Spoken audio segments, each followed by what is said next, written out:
नमस्कार। मोदी राज की अर्थव्यवस्था की सेहत को जांचने परखने के इस श्रृंखला में आप सभी का स्वागत है। मैं हूं मुकेश कुमार। दोस्तों, आज इस श्रृंखला की 5वीं कड़ी है और इसमें हम बात करेंगे लघु, सूक्ष्म और मध्यम उद्योगों पर पड़ रहे असर की, उनकी स्थिति की, उनकी तबाही की। इसे एमएसएमईज भी कहा जाता है, medium small and micro enterprises, और इन पर पिछले कुछ वर्षों में थोड़ा ध्यान देने की कोशिश करती हुई सरकारें दिखी हैं।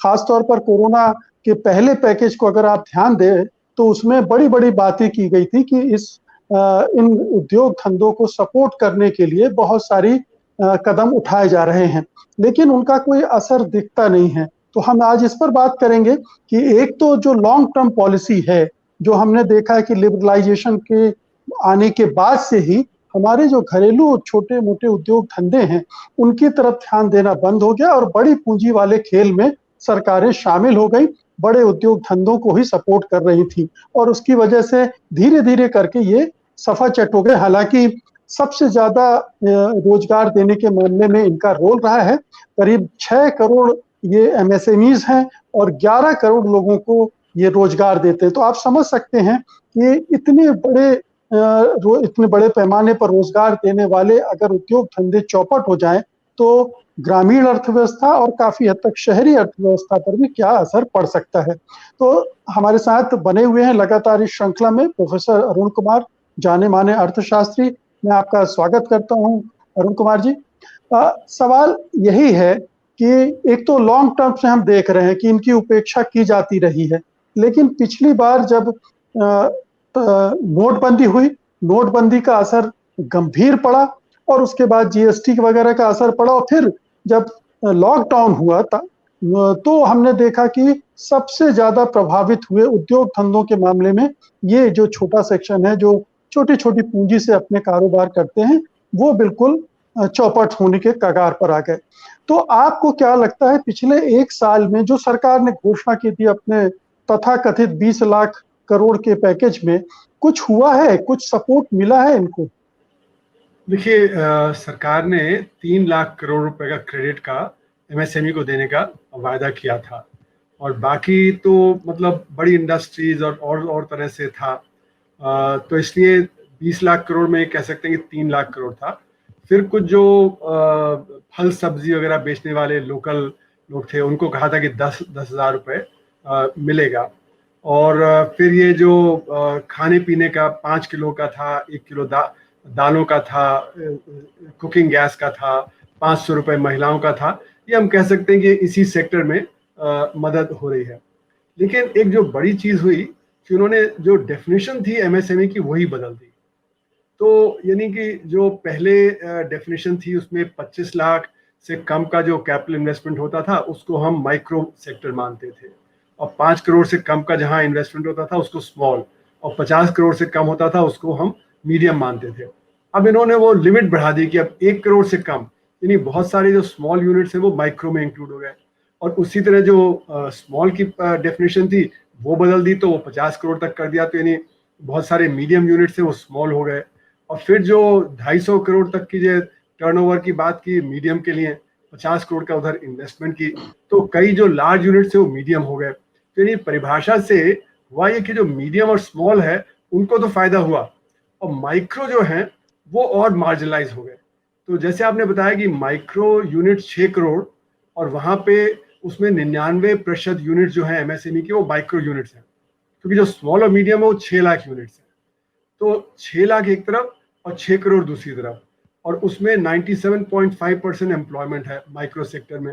अब अगर उसकी परिभाषा बदल दें और वहां पे लोन न मिले तो फिर उनको कोई फायदा नहीं होने वाला। तो इसलिए मेरा मानना है कि हमको माइक्रो को अलग देखना चाहिए और स्मॉल और मीडियम को अलग देखना चाहिए क्योंकि स्मॉल और मीडियम जो होते हैं उनका जो मतलब जो सारा काम करने का ढंग होता है वो माइक्रो यूनिट से बिल्कुल अलग होता है।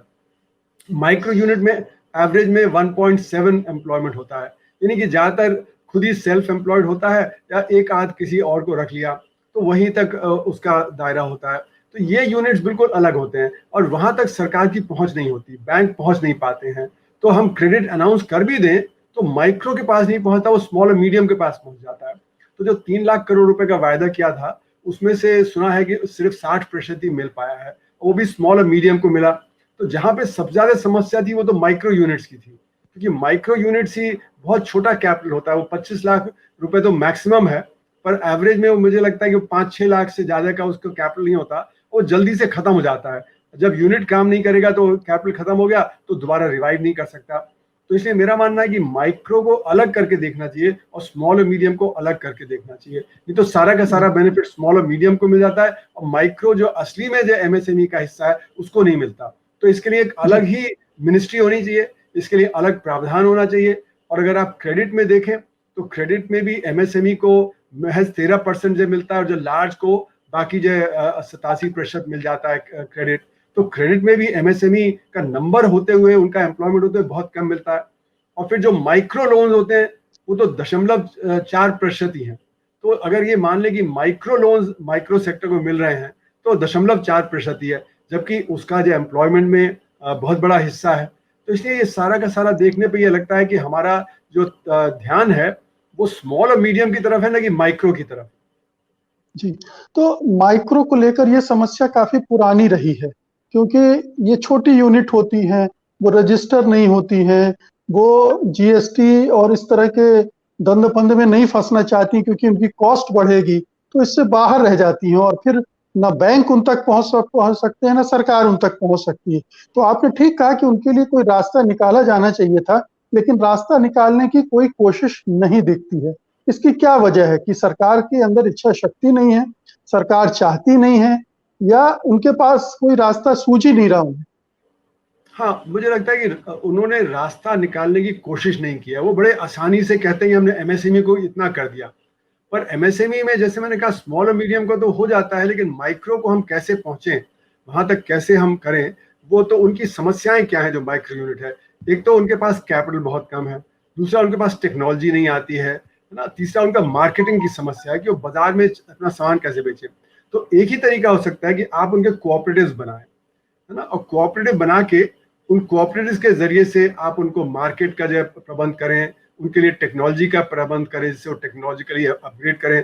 उनके पास इतना कैपिटल नहीं है कि वो R&D कर सकें, कि वो R&D करके अपने को डेवलप कर सकें।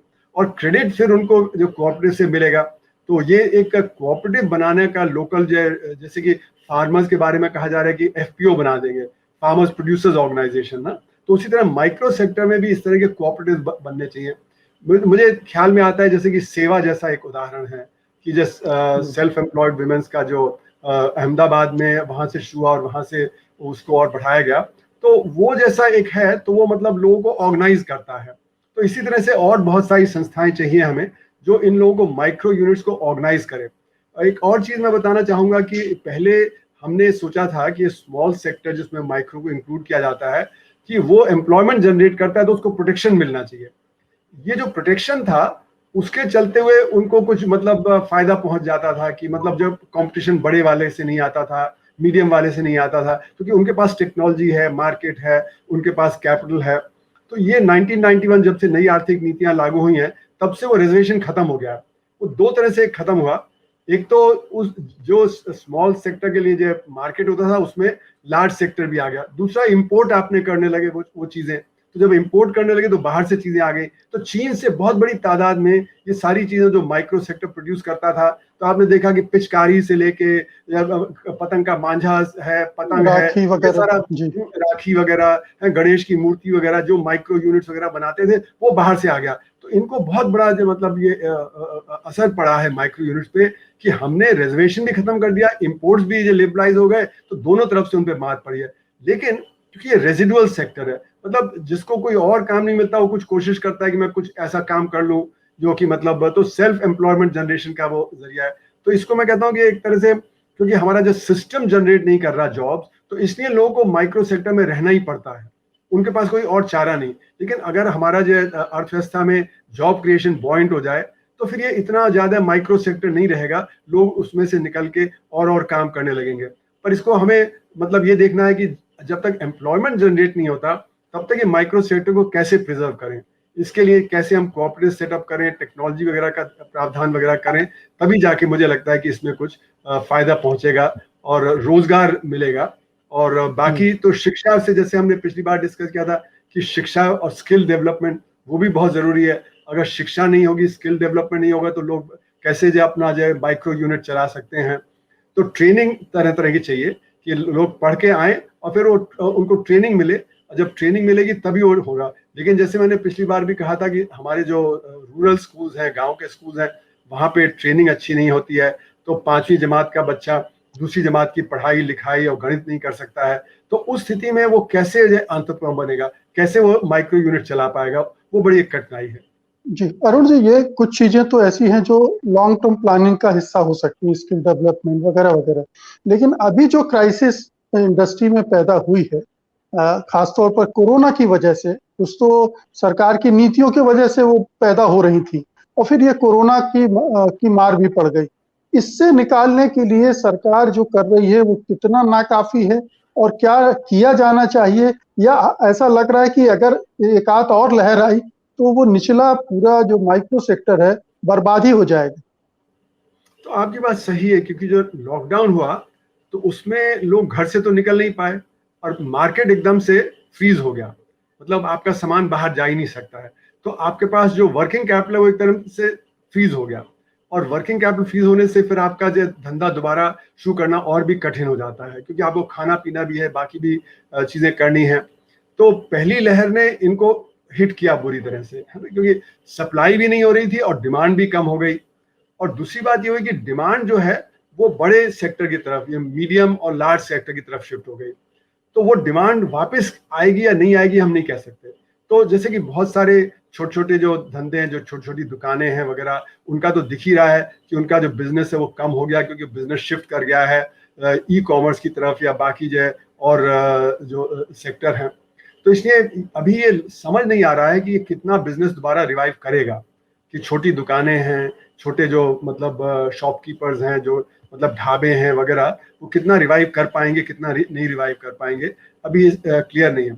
लेकिन सरकार का क्या रोल हो सकता था, ये एक सवाल है कि बिना सरकार की मदद के वो अभी अपने को मतलब दोबारा रिवाइव नहीं कर पाएंगे। तो वहां तक क्रेडिट पहुंचे।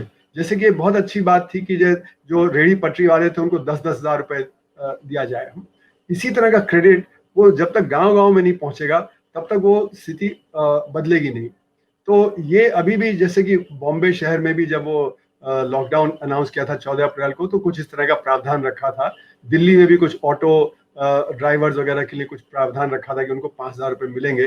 तो इस तरह से अगर हमारी सरकार और स्टेट गवर्नमेंट वो कुछ ऐसा प्रावधान करें कि हाथ में पैसा आता रहे, तो उसके लिए डायरेक्ट बेनिफिट ट्रांसफर जैसे जो है उसके जरिए से सबके हाथ में अगर एक मिनिमम अमाउंट आता रहे, तो वो अपना जीवन निर्वाह कर पाएंगे, जो कैपिटल वो बच जाएगा और फिर वो रिवाइव कर पाएंगे।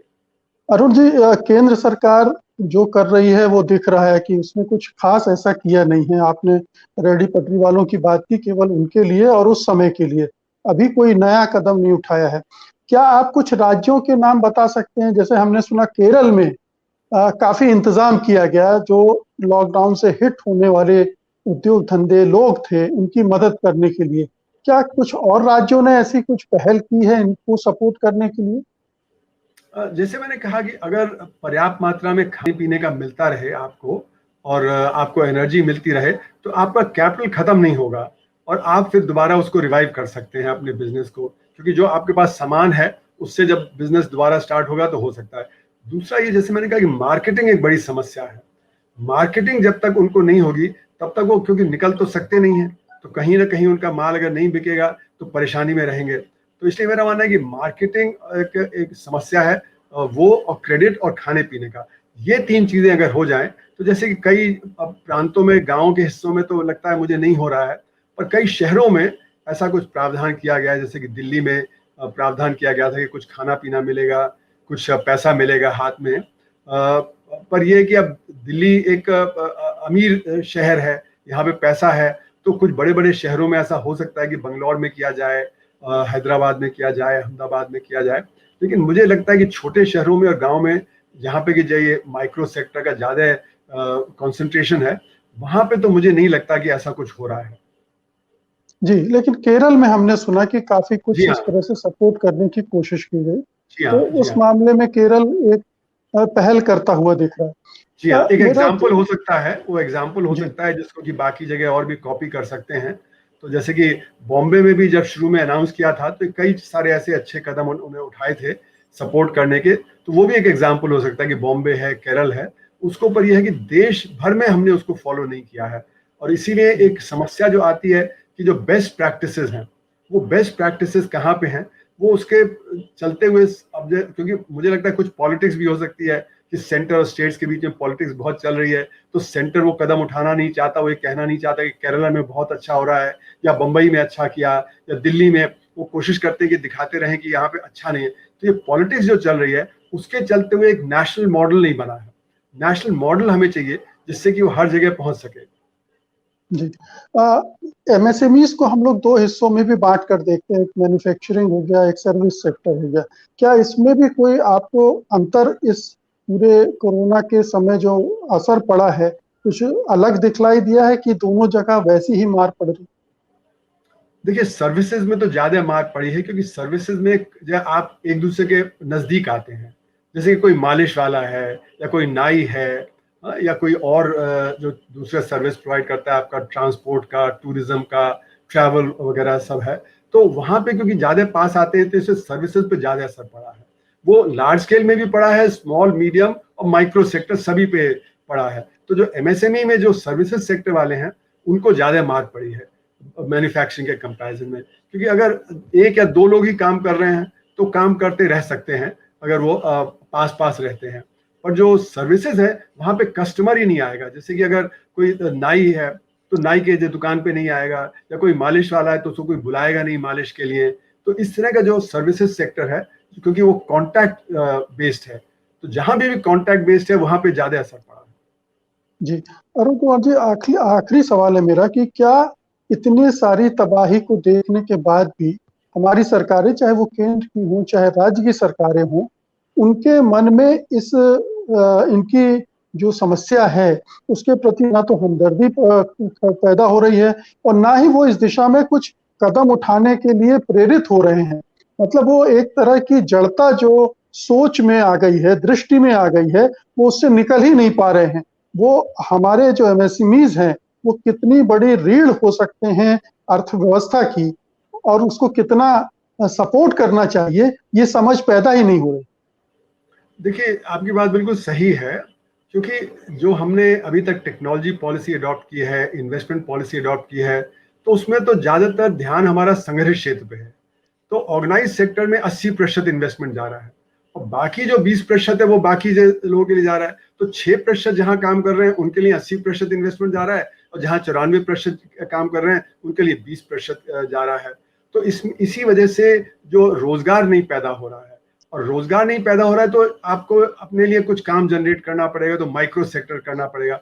अब उसको सपोर्ट करने की जगह कोशिश है कि उसको खत्म कर दिया जाए, जिसको कहा जा रहा है फॉर्मलाइजेशन कर देंगे। तो सबसे पहले जैसे आपने कहा था कि नोटबंदी के समय असर हुआ, कि ये जो माइक्रो सेक्टर, स्मॉल सेक्टर है, ये कैश बेस्ड है, और जहां कैश की शॉर्टेज हुई इनका काम धंधा एकदम चौपट हो गया। तो इनका कई महीनों तक चौपट रहा और फिर ये डिक्लाइन पे चले गए। अब हमारे जीडीपी के डेटा में ये आता नहीं है, क्योंकि जीडीपी का जो डेटा होता है उसमें हम ये मान लेते हैं कि संघर्ष क्षेत्र जिस तरह से कर रहा है उसी तरह असंघर्ष क्षेत्र चल रहा है। तो जो माइक्रो सेक्टर में गिरावट है वो दिखती नहीं है। फिर दूसरी जो इनको मार पड़ी कि जीएसटी आ गया। अब जीएसटी में ऐसा नहीं कि ये लोग बाहर रहना चाहते हैं, जीएसटी में ये बाहर इसलिए इनको रखा गया कि इनके पास कंप्यूटराइज्ड अकाउंट नहीं है, क्योंकि बिना कंप्यूटराइजेशन के आप जीएसटी लागू नहीं कर सकते हैं, और कंप्यूटराइजेशन में खर्चा बहुत आएगा। तो इसलिए जो 50 लाख से कम का टर्नओवर था उनको बाहर रखा, 1.5 करोड़ के टर्नओवर तक को उनको जो है कॉम्पोजिशन स्कीम में रखा गया। अब चक्कर ये पड़ा कि क्योंकि इनको जो वो क्रेडिट नहीं मिलता है, क्योंकि इनको जो इनपुट क्रेडिट जिसको कहते हैं वो नहीं मिलता है, तो इसलिए इनका दाम बढ़ गया, तो डिमांड और शिफ्ट हो गई और संघर्ष क्षेत्र की तरफ चली गई। तो जीएसटी में इनको रियायत दी गई कि इनको रजिस्टर करना नहीं है, लेकिन वही परेशानी बन गई। तो मैं इस पे बहुत समय से लिख रहा था कि ये जीएसटी हमारे देश के लिए सही नहीं है। मैंने तो 1986 में भी लिखा कि वैट भी हमारे देश के लिए सही नहीं है, क्योंकि स्मॉल और मीडियम सेक्टर तो जो टैकल कर लेगा, पर माइक्रो सेक्टर नहीं टैकल कर सकता इसको, और उसको परेशानी होगी, और इससे हमारा जीडीपी गिर जाएगा, हमारा इन्फ्लेशन बढ़ जाएगा। तो उस समय भी ध्यान नहीं दिएगा।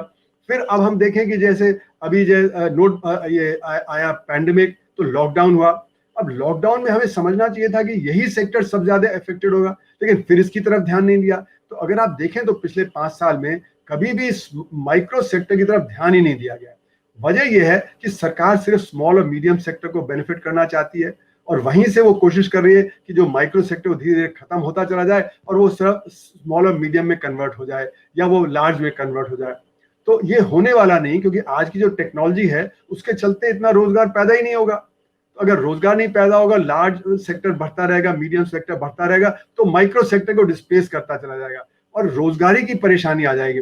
आपने देखा कि जैसे रोजगारी की परेशानी इतनी ज्यादा है कि जब 2015 में जब यूपी की सरकार ने 350 पियोन की नौकरी एडवर्टाइज की, तो उसमें 23 लाख एप्लीकेशन आई, जिसमें 360 पीएचडी थे, 2 लाख बीटेक एमटेक थे, 2 लाख बीकॉम एमकॉम थे। यानी कि रोजगारी की ये समस्या है। ये लोग जो माइक्रो सेक्टर चला सकते हैं, जो बीटेक एमटेक हैं, वो माइक्रो सेक्टर में नहीं जाना चाहते, क्योंकि वो एक डिक्लाइनिंग सेक्टर है, वहां पे परेशानी लगातार बनी रहती है, उसमें ज्यादा आपको कोई फायदा नहीं होता है। तो इसीलिए वो सरकारी नौकरी चाहते हैं। पर ये दिखा रहा है कि जो हमारा सारा का सारा मॉडल है वो कितना गलत है। रेलवे की 90,000 नौकरियों के लिए 2 करोड़ लोगों ने अप्लाई किया, और वो क्लास सी क्लास डी मतलब लोएस्ट कैटेगरी की जो नौकरियां थी। तो ये दिखा रहा है कि जो माइक्रो सेक्टर है उसके सपोर्ट के लिए जो करना चाहिए उसकी तरफ हमारा ध्यान ही नहीं जा रहा है। जी, तो एक बड़ा रास्ता हो सकता है स्वरोजगार का और माइक्रो सेक्टर को सपोर्ट करके रोजगार पैदा करने का। लेकिन सरकार का रुझान, सरकार की नीतियां खास तौर पर बड़ी पूंजी वाले उद्योग धंधों की तरफ झुकी हुई हैं। बड़े उद्योग, मझोले उद्योग, लघु उद्योग तक तो ठीक है, वहां उनको सपोर्ट करके और वो काम कर रही हैं, और पता नहीं लघु और मझोले उद्योगों को भी कितना सपोर्ट कर रही हैं, इस पर फिर कभी हम बात करेंगे। लेकिन ये चिंता का विषय है, क्योंकि एक बड़ी आबादी उस पर निर्भर कर रही है। देश की एक बड़ी आबादी ही नहीं, उसके उत्पादन का भी एक बड़ा हिस्सा वहां से आ रहा है। तो ये चिंता की बात है। तो ये इस चर्चा को अब हम यहीं विराम देंगे, लेकिन मैं अपने दर्शकों को बता दूं कि कल हम इस श्रृंखला की 6वीं कड़ी में महंगाई पर बात करेंगे कि किस तरह से महंगाई की रफ्तार बढ़ती रही है, और खास तौर पर कोरोना काल में महंगाई ने क्या गुल खिलाए हैं, सरकारी नीतियां किस तरह से महंगाई को बढ़ाने के लिए जिम्मेदार रही हैं। बहुत बहुत शुक्रिया प्रोफेसर अरुण कुमार, इस बातचीत में हिस्सा लेने के लिए, इस श्रृंखला में अपना योगदान देने के लिए धन्यवाद आपका। नमस्कार। नमस्कार। सत्य हिंदी का ऐप डाउनलोड करें गूगल प्ले स्टोर पर।